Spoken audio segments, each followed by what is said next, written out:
Монголын цемент үйлдвэрлэгчдийн ассоциац төрийн бас байгууллагаас Цемент Экспо 2026 форумыг 2 дахь жилдээ зохион байгуулж байна.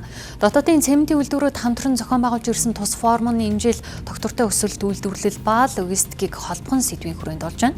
Цемент Экспо 2026 зөвхөн үйлдвэрлэлийн асуудлыг хэлцгээс гадна логистикийн дэд бүтцийг хөгжүүлэх гарц шийдлийг эрэлхийллээ. Энэ нь мэдлэг туршлага солилцох талбар байхаас гадна оролцогчдод салбарын тэргүүлэгч байгууллагуудын үзэсгэлэнгээр сонирхох, шинэ технологи шийдлүүдтэй танилцах өргөн боломжийг олголоо. Ерөнхийдөө зөвхөн цемент сүүлийн 10 гаруй жил Монгол улстай дотоодын хэрэгцээгээ 100% хангаж байгаа нь нэгдүгээр цаашаалтай боловч хоёрдугаарт мэдээж цементийн үйлдвэр бол хотын гадна орон нутаг аймагуудад бас томоохон хөргөх ийм асуудал нь тээвэр логистикийн асуудал. Гэхдээ хамгийн сүүлд ихэд баруун бүсийг тодорхой хэмжээнд хангахаар Ховд аймагт цементийн үйлдвэрүүд баригдсан баруун 5 аймгийг тодорхой хэмжээнд хангаж байгаа ийм судалгаанууд гарч байгаа. Ер нь цаашлаад өнөөдрийн экспогийн ярьж байгаа хамгийн гол асуудал энэ тээвэр логистикийн асуудал байгаа. Энэ асуудлаа ухаалгаар яаж шийдэх вэ? Энэ тал дээр хамтарч ажиллахаар аж ахуй нэгжүүд ярилцж байна. Магадгүй 10 ачааны машиныхаа хоёрыг нь ядаж цахилгаан болгочих юм бол бүх шатхууны үн өсөд магадгүй Орос талаас шатхуун экспортлохоо боллоо гэж бид нэг оны хомсдол бий болдог тий.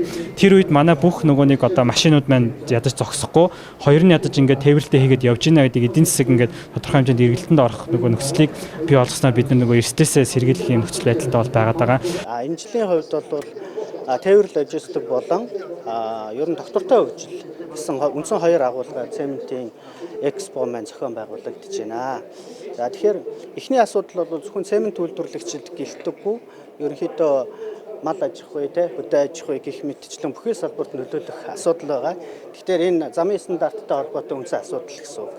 Энэ дээр ямар гарц боломж биднэрт байж болох юм бэ гэдэг дээр ерөнхийдөө төр засаг, хувийн хвшлүүд бусад оролцогч талууд маань оролцоод асуудлаа ярилцаа явж байна. Аливаа улсын хөгжил дэвшлийн суурь нь дэд бүтцийн хүртээмжтэй байдлаар тодорхойлогддог. Эрчим хүч, төмөр зам, авто зам зэрэг үндсэн дэд бүтцийг бүтээн байгуулахад зайлшгүй шаардлагатай гол түүхийд нь чанартай цемент. Монгол улсын хувьд үйлдвэрлэл хөгжих шаардлага нэмэгдэхийн хэрээр авто зам, төмөр замын тээвэр логистик мөн хамтдаа хөгжих, илүү хүртээмжтэй болох шаардлага тулгарч байна. Иймээс үүнийг даган цементийн үйлдвэрлэлийг хөгжүүлэх нь чухал байгаа юм а.